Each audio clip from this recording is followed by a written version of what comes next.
네, 반갑습니다, 우리 친구들. 여러분 혹시 최근에 어떤 이제 연예인이 독립침례교 안에서 이렇게 구원 세미나를 하면서 이렇게 세미나를 개최한 작은 교회가 이렇게 되게 이목이 집중되는 일이 있었어요. 혹시 알고 있어요, 우리 친구들? 네, 맞아요. 이제 아는 친구들도 있는 것 같고, 제가 따로 말하진 않겠지만, 이제 모 연예인이 그런 적이 있었죠. 그래서 연예인 한 사람으로 인해가지고, 이 작은 교회가 되게 주목을 받는 걸 보면서, 우리 교회를 만약에 대통령이 다니면 엄청나게 인기가 더 있지 않았을까? 이런 생각을 한번 해보게 됐어요. 보통 그 교회가 부흥하려면 교회 건물도 크고 경제력이 굉장히 이제 돈이 많고 재정이 넉넉한 사람들이 교회에 많아지거나 이왕이면 대통령처럼 유명한 사람들이 교회에 초대돼서 이런 부흥 세미나를 하면 우리 교회가 되게 부흥되지 않을까? 이렇게 생각을 한번 해봤어요. 여러분도 혹시 그렇게 생각을 하나요? 네. 네라고 하는 친구도 있네. 그러면 이제 우리 앞으로 말씀 한번 듣고 어떻게 이제 예수님께서는 말씀을 하시는지 한번 보도록 해볼게요. 근데 우리 아까 초대교회 기도 선생님이 기도 순서 중에 초대교회라는 말을 했어요. 혹시 초대교회가 어떤 교회인지 알고 있는 친구들 있나요?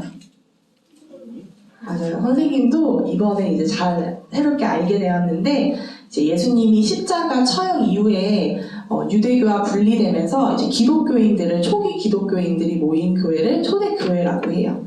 근데 초대교회에는 당시에 이렇게 누구처럼 그리고 대통령처럼 이렇게 유명한 사람이 교회를 다녔던 건 아니고, 교회 리더는 그냥 갈릴리에 우리 제자들 알고 있는 그냥 어부들, 그런 사람들이 이제 리더들을 하게 되었어요.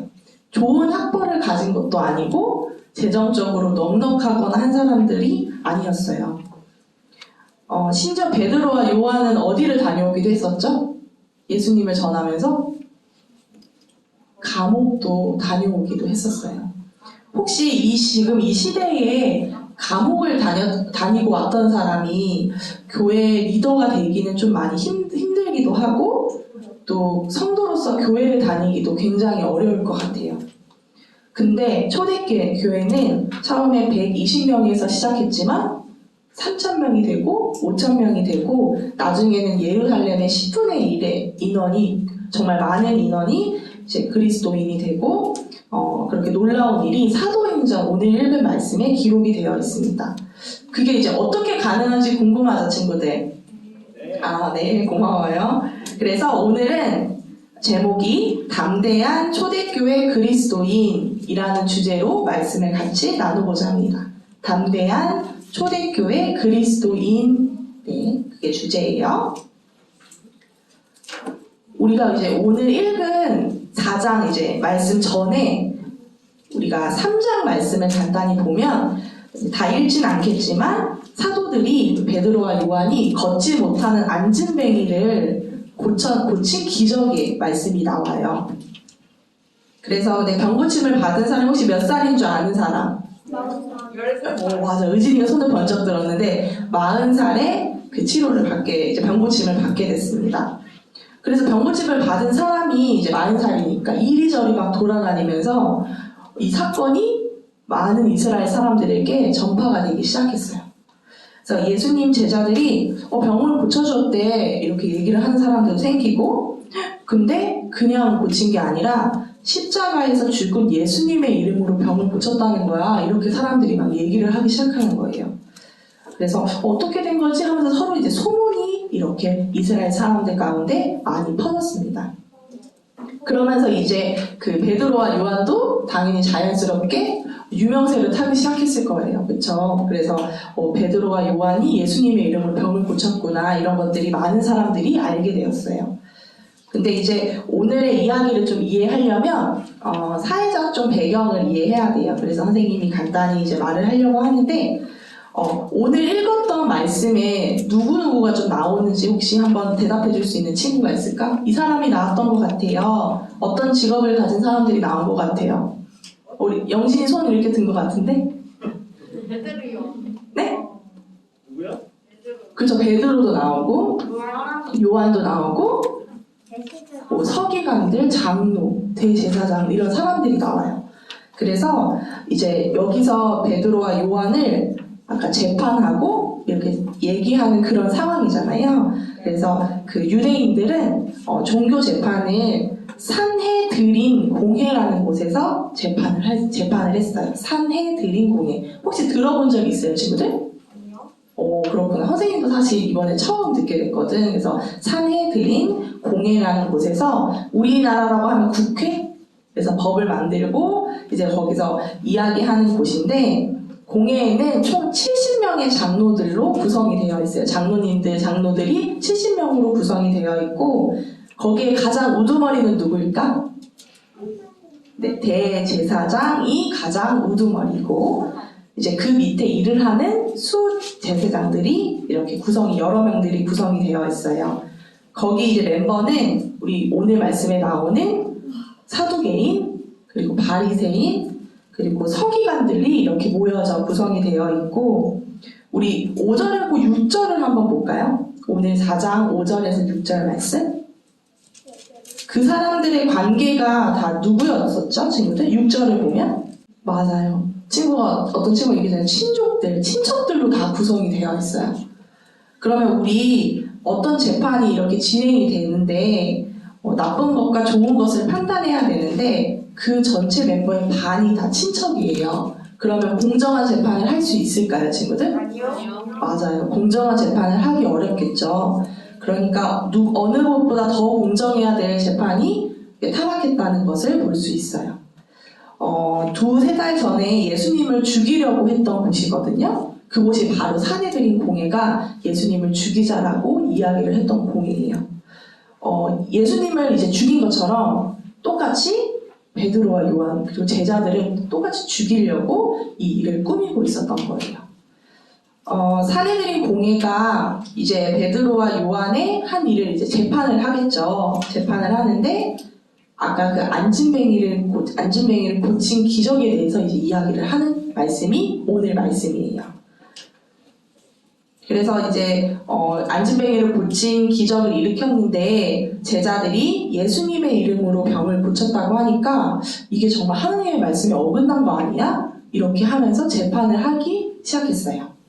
이제 공회에 모여서 사람들이 재판을 이제 하려고 합니다. 우리 16절 한번 볼까요? 우리가 이 사람을 어떻게 할까? 그들로 말미암아 참으로 주목할 만한 기적, 아까 앉은뱅이를 고친 그 기적이 예루살렘에 거하는 모든 자들에게 드러났으므로 우리도 부인을 할 수가 없구나 이렇게 이야기를 서로 합니다. 앉은뱅이를 고친 기적은 아까 말했던 것처럼 예루살렘 사람들 사이에 다 퍼졌기 때문에 모든 사람들이 다 알고 있는 사실이에요. 그래서 그들 가운데 이제 세우고 그 사람들 이제 공회의 사람들이 베드로와 요한에게 이렇게 이야기했어요. 우리 7절을 보면 너희가 무슨 권능이나 어떤 이름으로 이 일을 도대체 행했느냐 이렇게 물어보는 거예요. 그래서 그런 질문을 한 의도에는 제자들이 마귀의 힘을 빌려서 기적을 일으킨다고 생각을 했던 거예요. 그래서 마귀도 혹시 기적을 일으킨다는 사실 알고 있어요, 우리 친구들? 네. 알고 있구나. 그래서 구약에서도 마법사들이 있어서 이렇게 기적을 보이는 것처럼 하기도 했거든요. 그래서 도대체 누구의 권능으로 일을 했냐 이렇게 이제 물어봤습니다. 근데 이제 베드로의 대답을 우리가 한번 볼 건데요. 10절 우리 한번 보도록 할게요. 베드로가 성령 충만해서 담대하게 그들에게 대답합니다. 너희가 십자가에 못 박았고 하나님께서 죽은 자로부터 살리신 나사렛 예수 그리스도의 이름으로 말미암아 곧 그 부문으로 말미암아 이 사람이 온전하게 여기 너희 앞에 서 있느니라 이렇게 담대하게 이야기합니다. 그래서 예수님의 이름으로 고쳐주었다고 말하니까 산헤드린 공회 사람들이 얼마나 마음이 좀 뜨끔하겠어요. 왜냐하면 자기네들이 예수 그리스도를 못 박게 처형하게 했던 사람들이었으니까요. 그래서 그 사람들은 아마 좀 한편으로는 두렵기도 하고 되게 뜨끔하기도 하고 그렇게 마음이 많이 찔렸을 것 같아요. 아까 이제 산헤드린 공회 멤버들에 대해서 말씀을 해드렸는데 대다수의 사람들은 사두개인 사람들이에요. 사두개인은 부활을 믿지 않아요. 예수님이 이제 부활하시는 것, 죽고 나서 부활되시는 것, 부활되는 그 사실을 믿지 않는 사람들이에요. 근데 이제 부활을 믿지 않는 사람들인데, 아까 예수님께서 미리 아까 돌아가셨지만 예수님의 이름으로 그 병을 고친 그 베드로와 요한의 말은 사두개인 입장에서는 말이 안 되는 말이잖아요. 그래서 사두개인들이 더 아마 황당하고 좀 놀랐을 것 같아요. 그래서 11절에 보면 베드로가 다시 한 번 더 담대하게 얘기합니다. 이분은 너희 건축자들이 업신여기 돌로써 모퉁이의 머릿돌이 되셨느니라. 그래서 너희 이제 종교 지도자들이 예수님을 업신여기고 죽이지 않았냐. 그럼 너희들이 업신여기고 거부한 그 돌이 바로 예수 그리스도이시다. 라고 이렇게 베드로가 이야기하고 있습니다. 연이어서 12절에는 다른 사람 안에는 구원이 없나니 하늘 아래에서 우리를 구원한 다른 이름을 사람들 가운데 주지 아니하셨느니라 하였더라 라고 또 베드로가 담대하게 이야기하고 있어요. 이 말씀은 아주 중요해요. 어떤 사람들은 왜 예수님한테만 구원이 있냐, 부처, 우리가 아는 마호메트, 마리아, 교황을 통해서도 구원을 받을 수 있는 거 아니야? 이렇게 얘기를 하는 것이 사람들이 많이 있어요. 그래서 구원을 받을 수 있는 방법이 예수님 한 분만이 아니라 여러 가지 방법으로 구원을 받을 수 있는 거 아니야? 라고 얘기해요. 혹시 우리 친구들은 그런 말 하는 친구들을 혹시 본 적 있나요? 만난 적이 있어요? 다행히 못 만난 친구들도 있고, 또 선생님 주변에는 그렇게 이야기하는 또 친구들을 만난 적이 있거든요. 그래서 우리는 그러면 부처나 마리아나 교황 통해서도 구원을 받을 수 있다고 우리는 믿지 않죠. 우리 요한복음 말씀을 한번 선생님이 읽어드릴게요. 요한복음 14장 6절 말씀입니다. 내가 곧 길이요 진리요 생명이니 나를 통하지 않고는 아무도 아버지께 오지 못하느니라 라고 누가 말씀하시죠? 예수님께서 그렇게 말씀하시죠. 요한복음 14장 6절에 나와 있습니다. 그래서 예수님께서 성경에서 말씀해 주셨듯이 우리 주님께서는 인간이 구원받을 길은 여러 가지가 아니라 오직 한 개다라고 말씀하고 계세요. 바로 누굴 통해서 가능하죠, 우리 친구들? 맞아요. 우리 예수님, 예수 그리스도를 통해서 가능하다는 그 믿음입니다. 다시 이제 선생님이 본론으로 조금 넘어가 보도록 할게요. 이제 공예가 그렇게 아까 베드로가 굉장히 담대하게 막 선포를 했죠. 사람들 앞에서. 그래서 되게 심각해져서 공예 사람들이 14절에 보면 회의를 시작하게 됐어요. 그래서 병고침을 받은 사람이 그곳에 함께 서 있는 것을 보므로 그 공예 사람들이 반박할 일이 전혀 없었기 때문이에요. 기적이 일어난 것은 사실이잖아요. 안진뱅이가 고침을 받은 것은 사실이니까 그 공예 사람들이 반박할 수 없었던 거예요. 그래서 공예 사람들이 베드로와 요한을 체포하기는 했는데 이 사람들을 어떻게 해야 할까 이렇게 고민을 했어요. 그래서 그들로 말미암아 참으로 주목할 만한 기적이 이뤄진 사실이 예루살렘 모든 사람들이 다 알고 우리도 부인할 수가 없다. 이렇게 16절에 보면 직접 얘기한 것을 볼 수 있어요. 하지만 17절에 혹시 그럼 뭐라고 할까요? 우리 공예 사람들이 대신 뭐라고 하죠? 부인할 수 없지만 그럼 부인할 수 없으니까 더 이상 널리 퍼지지 않도록 우리가 엄하게 그렇게 위협해가지고 이런 것들이 잘 전달이 되지 않도록 하자 이렇게 작정했습니다. 그래서 그들을 이제 베드로와 요한을 불러서 예수님의 이름으로 결코 말하지도 말고 가르치지도 말라 이렇게 공예 사람들이 얘기했어요. 그런데 이제 가만히 보니까 베드로와 요한은 굉장히 학식이 높거나 그런 사람들이 아닌데도 굉장히 담대한 거예요. 그래서 왜 그럴까 봤고 13절에 보면 그들이 예수님과 함께 있었던 제자들이구나 라는 것을 공예 사람들이 알게 돼요. 혹시 어떻게 이렇게 베드로와 요한이 담대할 수 있었을까요, 우리 친구들? 우리 건이 얘기해 줄래요? 하나님은 하나님을 의지해서. 고마워요. 용기 있게 답해줘서. 맞아요. 그래서 우리 성령님이 주신 대로 말을 하니까 이렇게 담대하고 지혜롭게 얘기를 할 수 있었던 거예요. 이들이 어느 정도로 담대해졌는지 우리 8절에 보면 베드로가 요한을 불러 다시는 예수님의 이름으로 결코 말하지도 말고 가르치지도 말라 이렇게 명령을 했는데, 부활하신 예수님을 이제 만나기 전에 우리 저번 주에 오순절 성령 강림 사건 기억할까요, 우리 친구들? 기억해요. 그런 사건을 겪기 전에 베드로는 어땠는지 혹시 아는 친구 있어요? 예수님이 잡혀가시자 어떻게 하죠? 용기 있게 하나요? 아니요. 그럼 영진이 어떻게 하는 거? 맞아요. 우리의 모습일 수 있지만 3번 예수님을 모른다고 이렇게 부인하는, 이렇게 지금과는 너무나도 다른 모습을 갖고 있었어요. 그런데 이제 디베라 우리 바닷가에서 부활하신 예수님을 만난 걸 또 세라 자매님께서 말씀 전해주신 거 기억하죠, 우리 친구들? 네. 그래서 그 말씀을 통해 예수님을 만나면서 베드로가 신앙이 회복되고 성령님을 마음에 모시니까 180도 다른 사람이 됐어요. 완전히 새 사람이 된 거예요.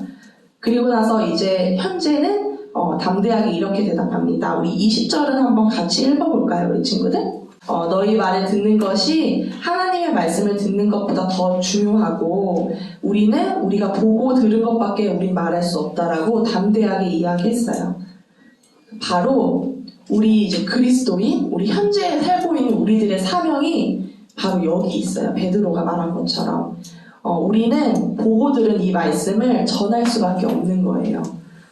제자들이 담대하게 우리는 보고 들은 것을 말하겠다 하니까 공회 사람들이 어떻게 대답했을까요?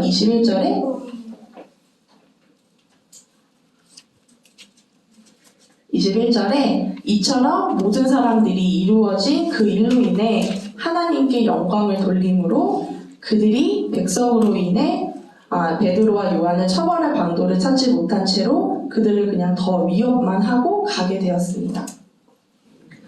위협하고 위협할수록 그냥 흩어지는 게 아니라 어떻게 되죠, 친구들? 맞아요. 더 단단해지고 또 더 사람들이 많아지고 이렇게 늘어나는 거예요. 그래서 우리 아까 처음에 얘기했던 초대교회 성도들이 처음에는 120명으로 시작했지만 3,000명에서 5,000명으로 계속 늘어나고 예루살렘의 10분의 1이라는 많은 숫자의 사람들이 예수님을 믿게 되었습니다. 그게 바로 사도행전의 이제 역사입니다. 선생님 질문 하나 해볼게요. 선생님이 초대교회가 열악한 상황에서도 이렇게 성도들이 더 많아지는 이유는 뭘까요, 우리 친구들?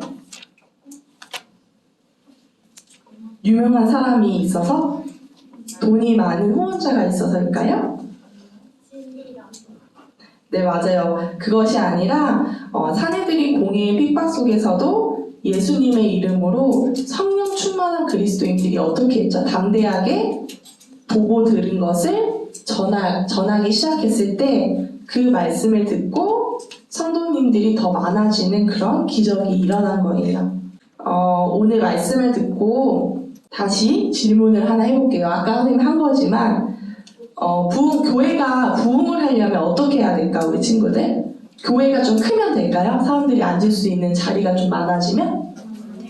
아니구나. 맞아요. 좋은 건물이 아니고 돈이 많은 후원자가 있었던 것도 아니고 뭔가 학식이 많아서 지도자들이 많은 것이 아니라 베드로와 요한은 직업이 뭐였죠? 맞아요. 어부였어요.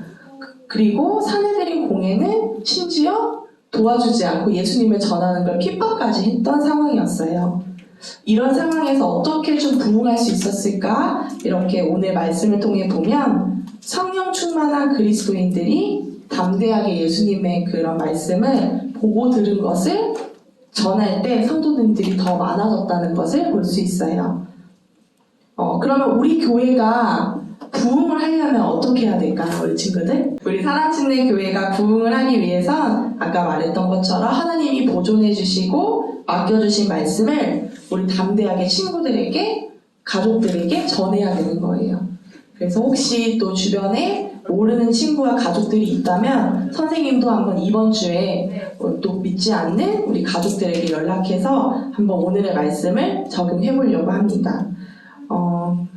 우리 용기는 특별한 종류의 지식이다라고 이야기해요. 그래서 마땅히 두려워해야 될 것을 두려워하고 두려워하지 말아야 할 것을 두려워하지 않는 그런 것이 바로 용기다라고 이야기합니다.